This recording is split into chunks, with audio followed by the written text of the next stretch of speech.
The Senate must address these critical concerns to uphold the country's jurisdiction and to clarify policies governing our law enforcement agencies and their engagement with international tribunals. Our sovereignty and legal processes must remain paramount, she added. Isa hong napakalaking kasinungalingan ho kasi ito. Hindi ho niya ito ginagawa para protektahan ang ating soberenya. Ginagawa ho niya ito para protektahan si Rodrigo Duterte. That's it. Wag na ho kayo magbalat kayo, Amy Marcos. Wag na ho kayo magpanggap. Alam naman ng taong bayan na Duterte ka. Mag-mayor ka na lang ng Ilocos. O magkonsihal ka na lang. Di ko alam kung mananalong mayor to eh. Baka konsihal pa, pwede. Dahil sa pagtraidor niya sa pamilya Marcos, Ilocos Norte, mahal na mahal niyan si Apo Lakay, mahal na mahal na yung pamilyang Marcos.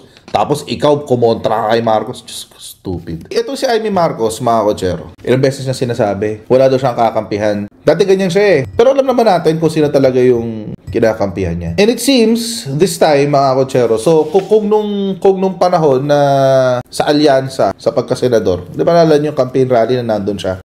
Ito kasi sabi niya, Amy Marcos to lead Senate probe into FPRRD's arrest. In a statement, Marcos, chairperson of the Senate Committee on Foreign Relations, said she is calling for an urgent probe into the matter which has deeply divided the nation, sabi. It is imperative to establish whether due process was followed and to ensure that his legal rights were not just upheld but protected, especially given the involvement of the Interpol and the ICC. The Senate must address these critical concerns to uphold the country's jurisdiction and to clarify policies governing our law enforcement agencies and their engagement with international tribunals. Our sovereignty and legal processes must remain paramount, she added. Ang sabi niya, it is imperative to establish whether due process was followed and to ensure that his legal rights were not just upheld but protected.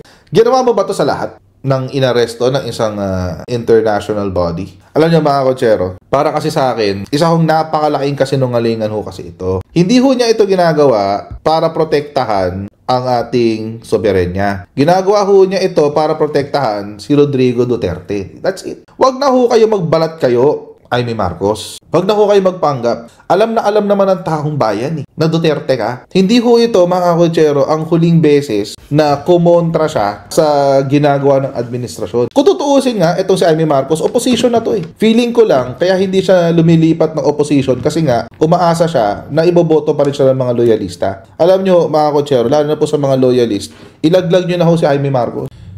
Sa atin, mga kotsero, senyales na to.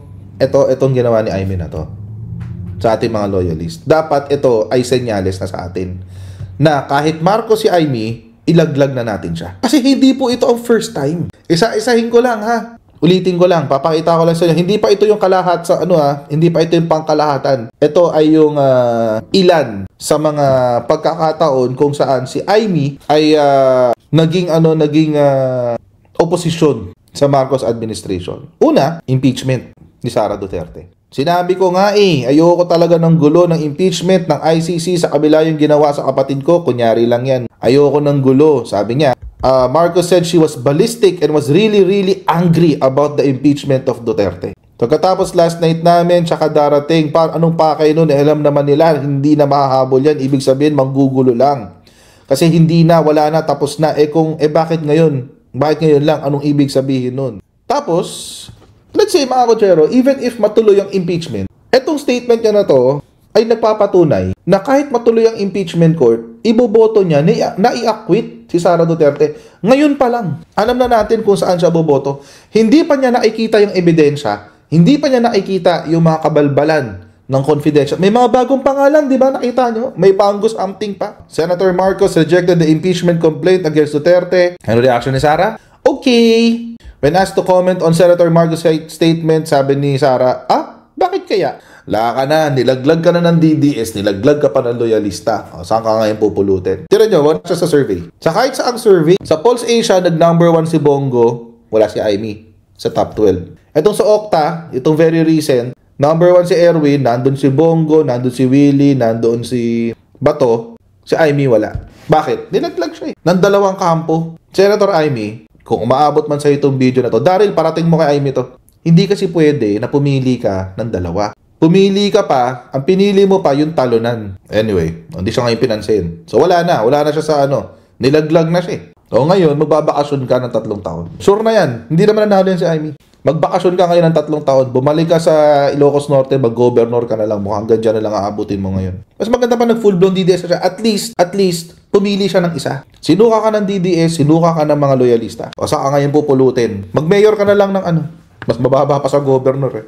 Mag-mayor ka na lang ng Ilocos. O magkonsihal ka na lang. Di ko alam kung mananalong mayor to eh. Baka konsihal pa, pwede. Dahil sa pag-traidor niya sa pamilyang Marcos, Ilocos Norte, mahal na mahal niyan si Apo Lakay, mahal na yung pamilyang Marcos. Tapos ikaw, kumontra ka kay Marcos. Just stupid. Ito pa, yung pagkakataon kung saan si Amy Marcos ay naging oposisyon. Amy once probed into unwarranted presence of foreign groups in the Philippines. Buti sana kung China yung unwanted presence. Oo, buti sana kung China. Anong sinabi niya? Hindi yan tungkol sa China.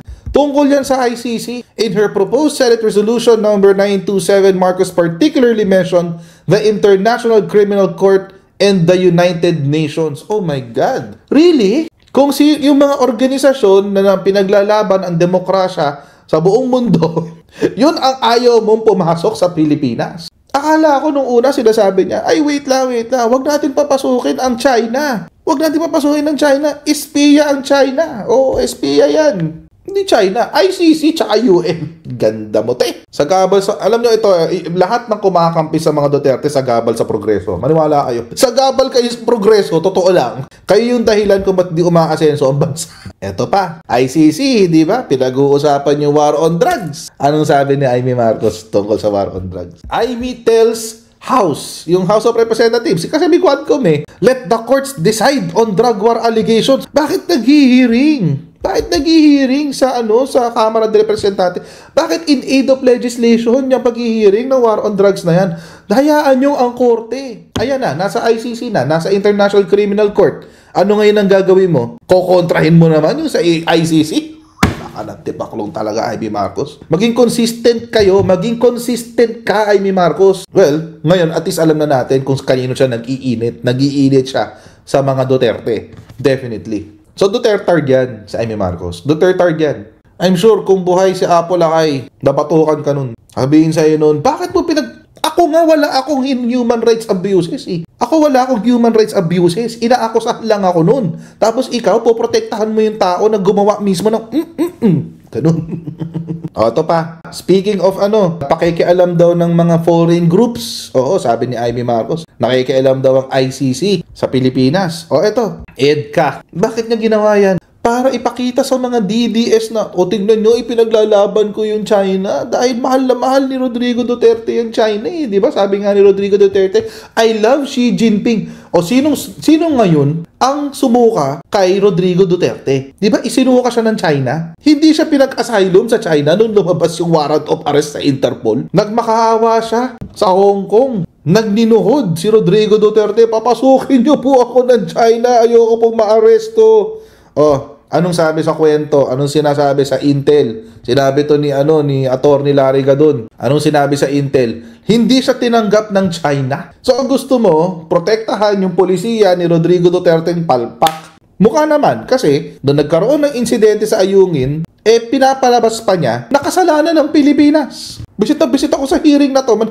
Kayo. Seryoso. Busit ako sa hearing na to nung pinapanood ko to. Ito pa lang yung yung mga hearing mga kotsero. Hindi pa kasama dito yung mga issue na hindi niya sinagot, na hindi niya pinagtanggol si Bongbong Marcos.